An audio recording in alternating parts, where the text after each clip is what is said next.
information we need out in orbit, just about the most sensitive parts of her body.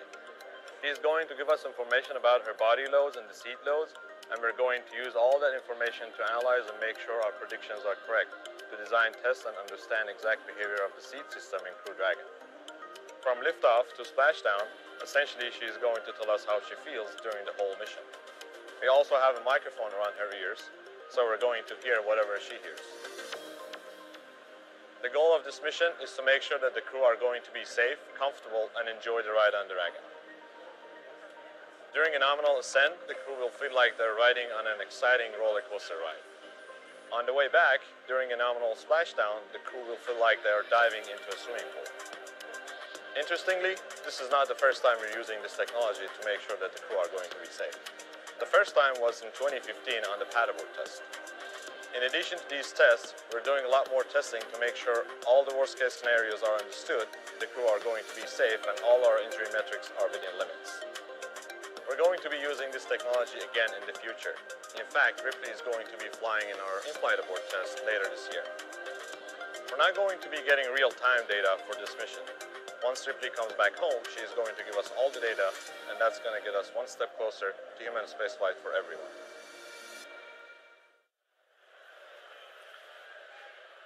We are at T-minus 34 minutes and 38 seconds. The call for propellant load is coming up in just a few moments here, so let's listen in for that call out on the nets.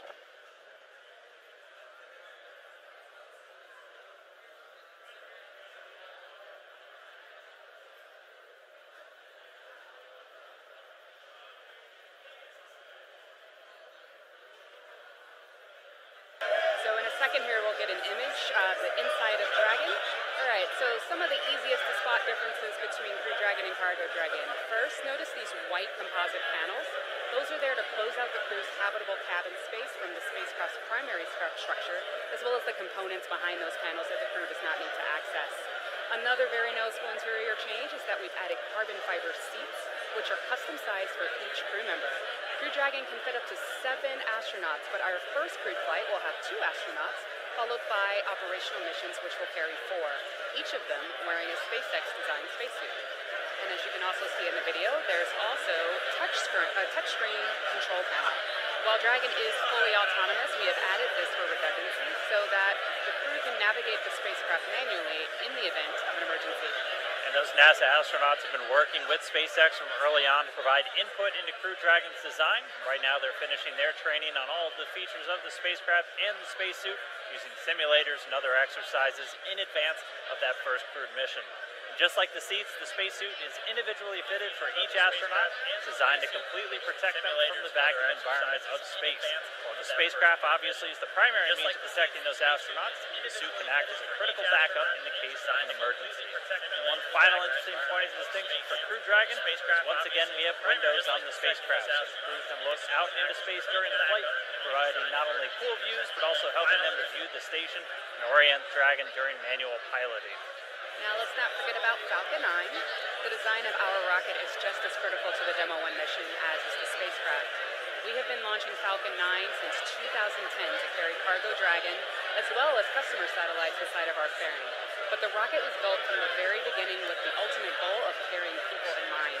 Its simple 2-stage configuration minimizes separation events, and with 9 first-stage Merlin engines, Falcon 9 can successfully complete its mission even in the event of an engine shutdown.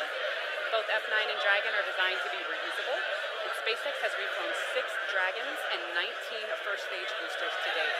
And as mentioned, following today's launch, we will attempt to land the Falcon 9 back on our drone ships in the Atlantic Ocean so that it can be used on a future flight. SpaceX also intends to reuse this Dragon. Its mission's already set to be the in-flight abort test taking place later this year ahead of Demo 2. Now, though, since we're under 9 minutes, let's check back in with Tom on the status of today's launch.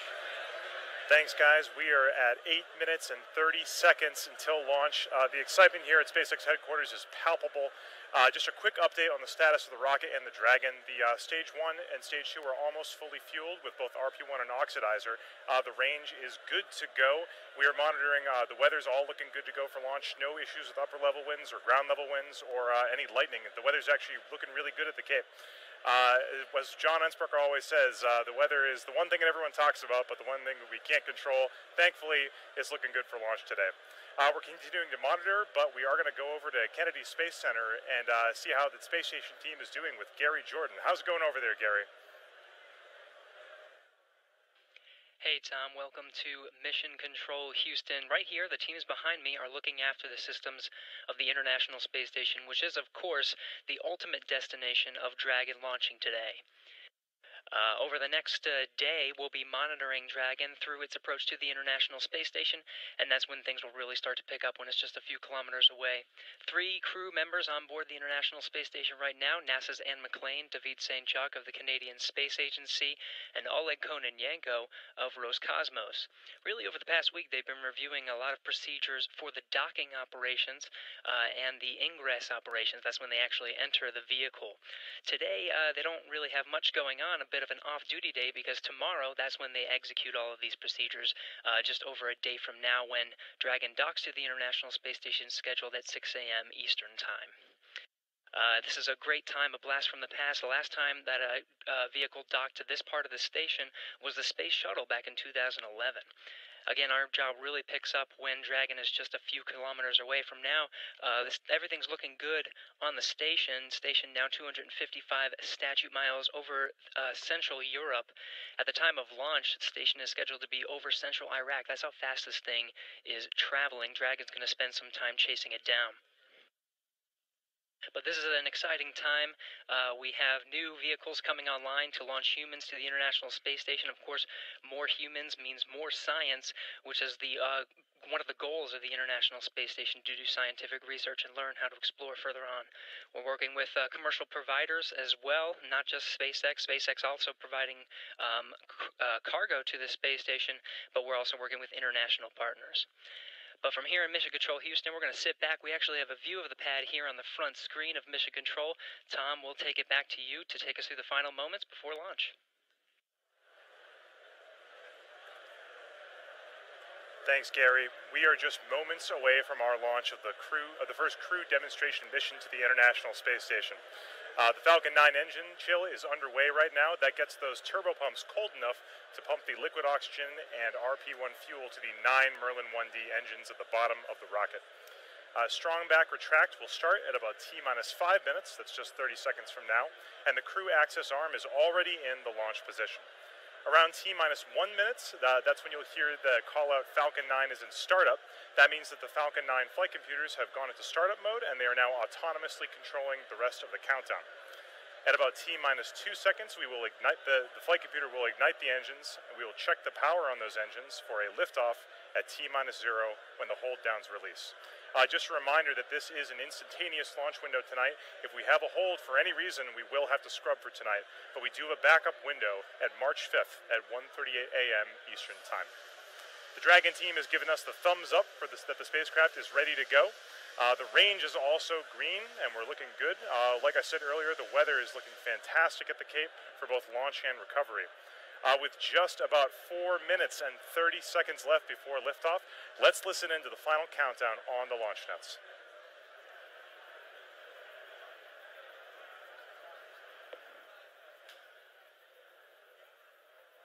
And startback retract is starting. RP-1 bleed.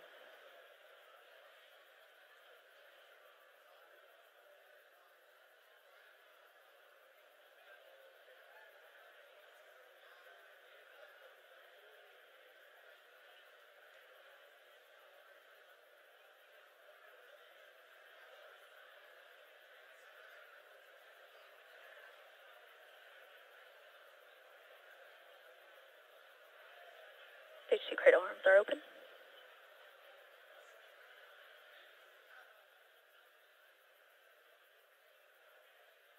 AFTS final setup started.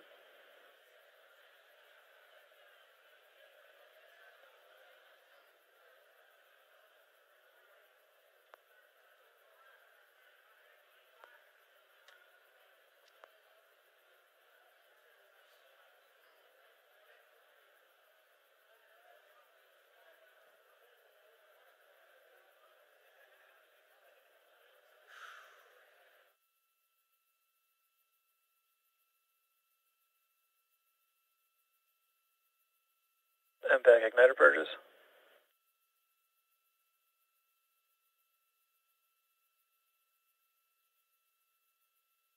Stage 1 LOX load has closed out. Strong back there, retract angle of 88.3 degrees.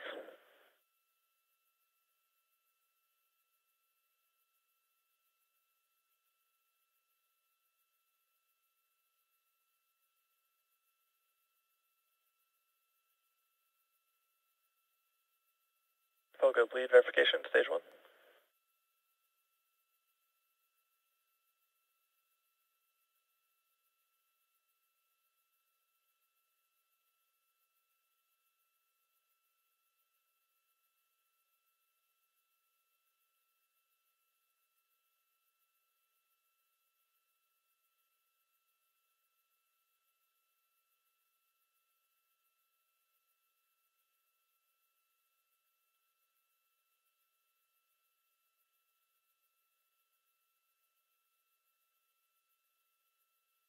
Dragon chill water, close out.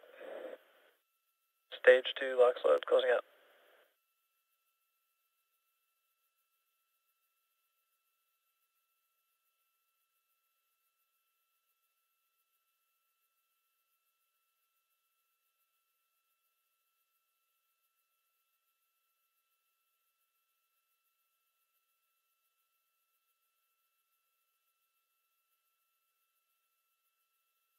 Ground gas closeout is starting.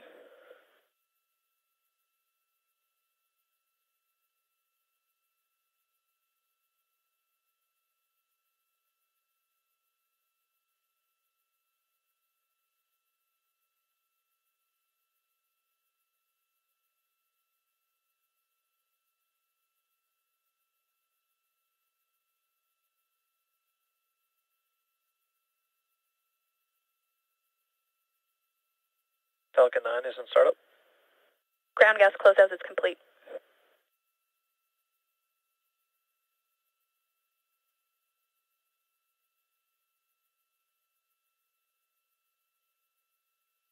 Go for launch. Stage 2 is pressing for flight.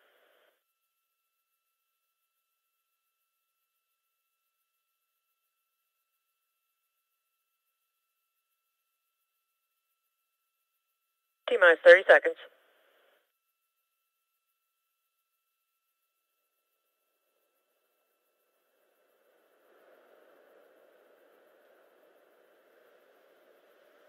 Stage 1 pressing for flight. T-minus 15 seconds. 10, 9, 8, 7, 6, 5, 4, 3, 2, 1, 0. Ignition, liftoff.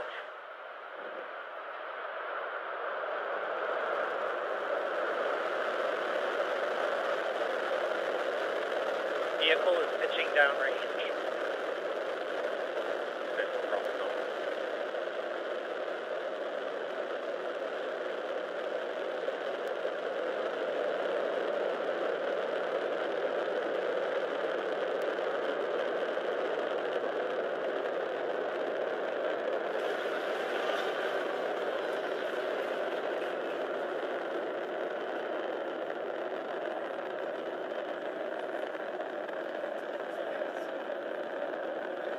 Stage 1 throttle bucket.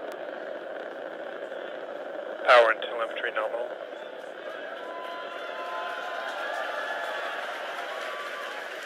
For those of you just joining us, you are watching a live view of the Falcon 9 rocket as it ascends through the atmosphere carrying the SpaceX Dragon 2 capsule to Vehicle orbit. is supersonic.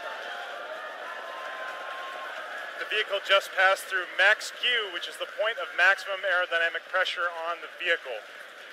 As you can hear in the background, the excitement at SpaceX headquarters is unbelievable here. Stage 1 throttle. Vehicle is passing through max Q. You heard that call out from max Q on the nets. The Falcon 9 actually throttles down its 9 Merlin engines to reduce aerodynamic loads on the vehicle. It is now throttling those engines back up.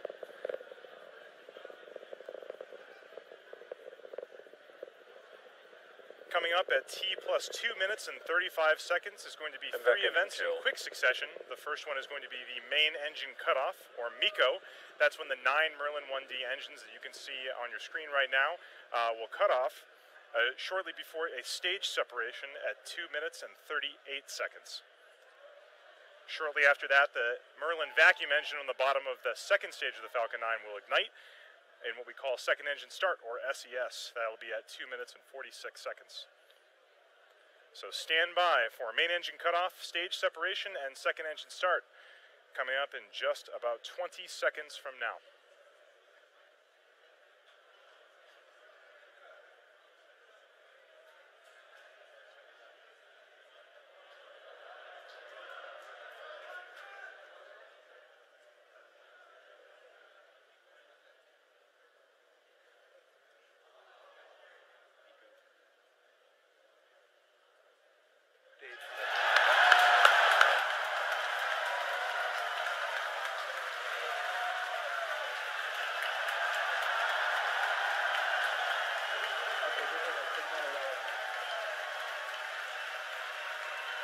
As you can hear from the cheering here at SpaceX headquarters, we did have a successful main engine cutoff, a stage separation, and as you can see on the right-hand side of your screen, that second stage engine is currently started and accelerating Dragon towards orbit. On the left-hand side of your screen, that is a view from the first stage as it makes its way back down towards the Earth. Let's go down to Lauren and Dan for updates on that first stage recovery. All right, so as you can just see, we lifted off. We had an awesome liftoff of stage 1, and stage 2 is burning beautifully. Stage 1 also has a secondary mission that it is performing right now, which is getting ready to come back to the drone ship and land. So stage 1 is going to execute 2 burns before landing on the drone ship. The first is the entry burn start, which is starting at T plus 7 minutes and 48 seconds approximately. That's where 3 of the M1D engines will reignite. And what that burn does is it slows down stage 1 as it re-enters the upper parts of the Earth's atmosphere. If we didn't do that, that aerodynamic re-entry heating, the aero heating would heat up stage 1 and it would potentially break it apart, so we got to slow it down. From there, stage 1 is going to coast its way back down using those grid fins to help steer it, and then it'll execute the landing burn. That's going to happen at T plus 9 minutes and 24 seconds. That's where we're going to reignite that center E9 engine to hopefully bring stage 1 down to a beautiful stop right on the drone ship. That's right, and while all that's happening, the second stage, which you can see glowing bright here, continuing to power Dragon, it's going to continue burning until just about 9 minutes after launch. So at 8 minutes and 59 seconds is where it's targeted to cut off. Down to a single engine, but that one providing a little over 200,000 pounds of thrust to carry Dragon through the upper parts of Earth's atmosphere. Not as much resistance to fight against once you're up this high. And it's going to get Dragon into that initial orbit, and it's still going to be a couple 100 kilometers beneath the station, and then it'll be turned over to thrusters on Dragon once it separates from that second stage to then begin the chase down of the orbiting laboratory. But 5 minutes, 11 seconds and counting past launch. All the calls so far indicating nominal performance. So we're continuing to see great stuff so far from both stages of Falcon 9. Okay, we're hearing that MVAC is performing nominally. It's looking good on power. Temperatures are good. Stage 1 continues to come back nominally, and look over there on the left on your screen. You see that picture of Ripley and that 0G indicator. That's right. Keep an eye out as long as we have the view. As soon as Dragon's separated and it's essentially then in its free flight mode, you're going to see that little planet Earth start to float up. So keep an eye out once we separate Dragon in just a couple of minutes from now. 6 minutes past launch.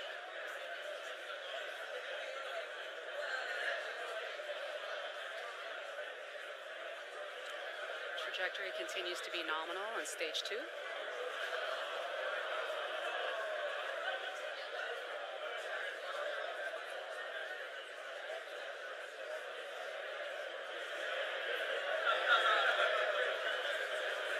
About 2.5 more minutes left of this burn, at which point MVAC will shut down. We're just under a minute away from that entry burn on stage 1 that I mentioned before.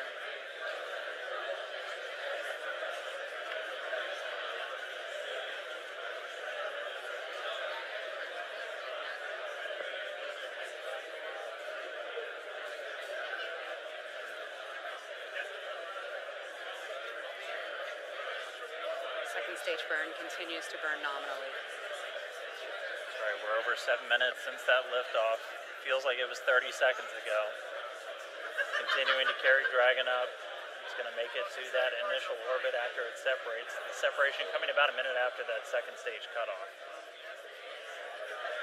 Stage 2 propellant tank pressures are looking good. The burn continues to be healthy.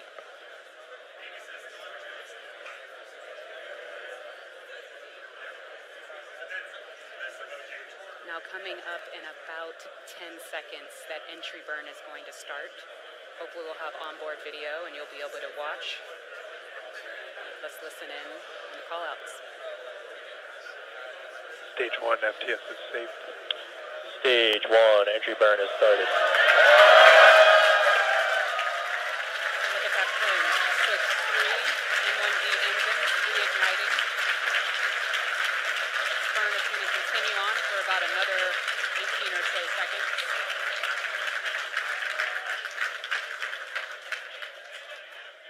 So a little back-to-back action now as we see stage 1 coming back down towards Earth, stage 2 still making its way up into outer space. The Dragon still nestled on top, getting ready. Stage 1, entry burn, shutdown. There's the end of that stage 1 shutdown. Okay, so stage 1 is going to continue to coast its way down using those grid fins for attitude control and steering. Next And in just under a Stern minute. ship, AOS. That's right. It's coming up in about 10 seconds.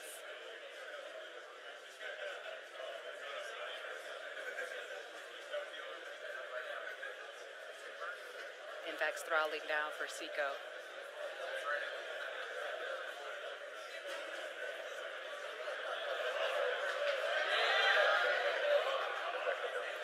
Stage 1 is And we have transonic. had a successful shutdown. Then back.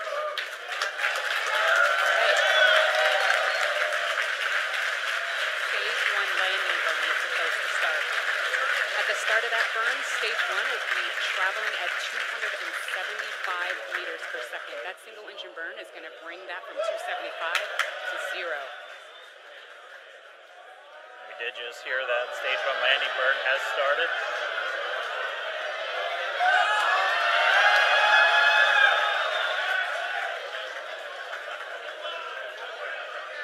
All right, let's see if we get it.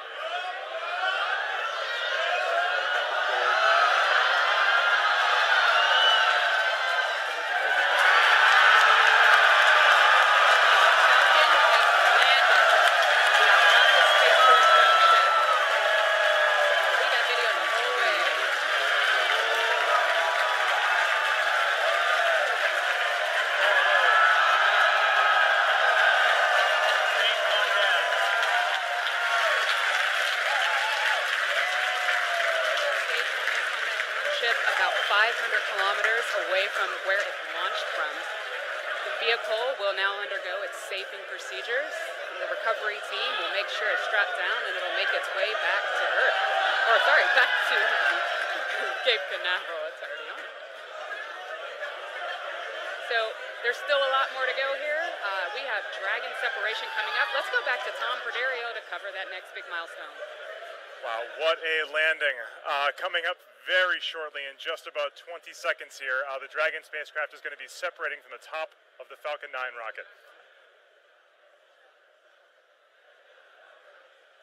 Separation should be occurring around 11 minutes and 5 seconds, just about now. Let's wait for confirmation. Dragon, separation confirmed.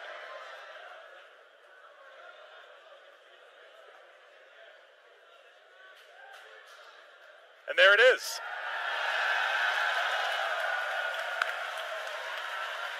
You're looking at a view from the top of the second stage of the Falcon 9 rocket. And hard to make out in the shadow of the Earth, but that is the Dragon 2 spacecraft flying in space for the first time. after a successful separation. We'll be bringing you live coverage from not only here at SpaceX headquarters in Hawthorne, California, but also NASA's Kennedy Space Center in Florida, as well as the Johnson Space Center in Houston. As many of you probably already know, the purpose of today's mission is to demonstrate the ability of SpaceX's Falcon 9 rocket and the Crew Dragon vehicle to carry people safely to and from the International Space Station. Today's mission is a test flight. While there are no actual humans on board, we're going to be executing every step of this mission as if there were. It's worth noting that for purposes of this broadcast, we will be using the terms Crew Dragon and Dragon interchangeably to refer to this next iteration of our spacecraft. The Dragon we fly for our CRS missions has already made 16 visits to the International Space Station, but this is the first time that Crew Dragon is making that journey. From start to finish, this mission will last approximately 6 days, and it's going to start with liftoff just under an hour from now.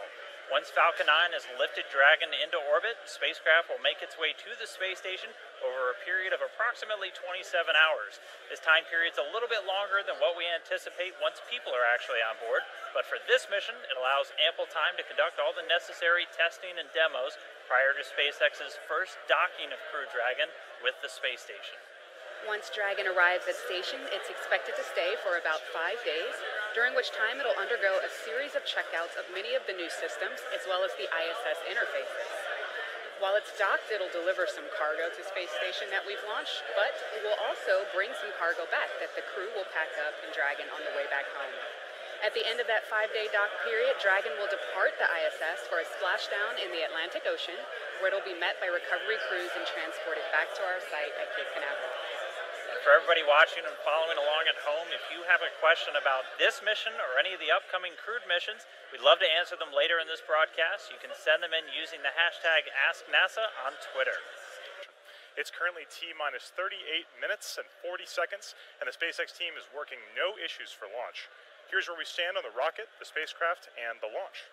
For the Falcon 9, the critical go-no-go poll was held at about T-minus 45 minutes when the SpaceX launch director polled the teams to assess their readiness for launch. All teams are currently go for launch, and we are ready to begin propellant loading on the rocket at about T-minus 35 minutes. In fact, you may hear final instructions for the team in the background on the launch nets. For the Dragon spacecraft, earlier today, Dragon operators performed a series of checkouts across all of Dragon's flight systems, and the capsule is also currently go for launch. If this were an operational mission, late load cargo would have already been loaded onto Dragon the day of launch, which would have been earlier today, and the crew would already have boarded via the crew access arm. Once everyone is safely on board, SpaceX would retract, or you saw SpaceX just retract the crew access arm, which activates the launch escape system, and this allows the initiation of a pad escape in the event of an emergency. The range currently is supporting us for a launch today, no issues with that. With weather, there are 3 main categories of weather things that the SpaceX and the range looks for. One of those is upper level winds, the other is ground level winds, and the other is the anvil cloud and lightning rules. Right now, there's no weather constraints for launch today. So as the team has mentioned, there are no people on board Dragon today, but we do actually have one special passenger flying, and her name is Ripley. You can actually see her sitting there in the live views we have from Dragon, getting ready for launch. Ripley will be gathering some very important data for us in advance of our first crew missions, and she's also taking up a zero-gravity indicator in the shape of the Earth, which you can see the blue Earth figure right next to her in the seat closest to the camera. Once we are clear of the Earth's gravity, that zero-G indicator will be free to move about the cabin. Let's take a closer look at Ripley's role and on her trip to the International Space Station. As a part of our Demonstration 1 mission, we have a special passenger on board. The technical term for a special passenger is an anthropomorphic test device, or in short, an ATD. But we're just going to call her Ripley. My name is Ali Reza Farjud, and I'm a senior dynamics engineer here at SpaceX. Ripley's job is to feel everything that an astronaut will feel when they fly on Dragon. She is essentially full of sensors across her body, including the head, neck, and spine. For this mission, Ripley is going to use 10 out of her 30 sensors to give us all the information we need about the most sensitive parts of her body. She is going to give us information about her body loads and the seat loads, and we're going to use all that information to analyze and make sure our predictions are correct, to design tests and understand exact behavior of the seat system in Crew Dragon. From liftoff to splashdown, essentially she is going to tell us how she feels during the whole mission. We also have a microphone around her ears, so we're going to hear whatever she hears. The goal of this mission is to make sure that the crew are going to be safe, comfortable, and enjoy the ride on the Dragon. During a nominal ascent, the crew will feel like they're riding on an exciting roller coaster ride. On the way back, during a nominal splashdown, the crew will feel like they are diving into a swimming pool. Interestingly, this is not the first time we're using this technology to make sure that the crew are going to be safe. The first time was in 2015 on the paddleboard test. In addition to these tests, we're doing a lot more testing to make sure all the worst case scenarios are understood, the crew are going to be safe, and all our injury metrics are within limits. We're going to be using this technology again in the future. In fact, Ripley is going to be flying in our in-flight abort test later this year. We're not going to be getting real-time data for this mission. Once Ripley comes back home, she is going to give us all the data, and that's going to get us one step closer to human spaceflight for everyone.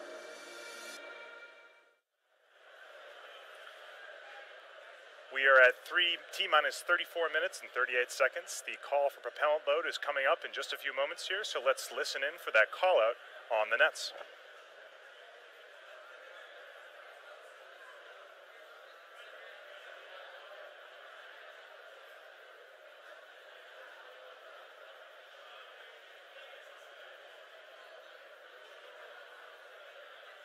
So in a second here, we'll get an image of the inside of Dragon. All right, so some of the easiest to spot differences between Crew Dragon and Cargo Dragon. First, notice these white composite panels. Those are there to close out the crew's habitable cabin space from the spacecraft's primary structure, as well as the components behind those panels that the crew does not need to access. Another very noticeable interior change is that we've added carbon fiber seats, which are custom sized for each crew member. Crew Dragon can fit up to 7 astronauts, but our first crewed flight will have 2 astronauts, followed by operational missions which will carry 4, each of them wearing a SpaceX designed spacesuit. And as you can also see in the video, there's also a touchscreen control panel. While Dragon is fully autonomous, we have added this for redundancy so that the crew can navigate the spacecraft manually in the event of an emergency. And those NASA astronauts have been working with SpaceX from early on to provide input into Crew Dragon's design. Right now they're finishing their training on all of the features of the spacecraft and the spacesuit, using simulators and other exercises in advance of that first crewed mission. And just like the seats, the spacesuit is individually fitted for each astronaut, designed to completely protect them from the vacuum environment of space. While the spacecraft obviously is the primary means of protecting those astronauts, the suit can act as a critical backup in the case of an emergency.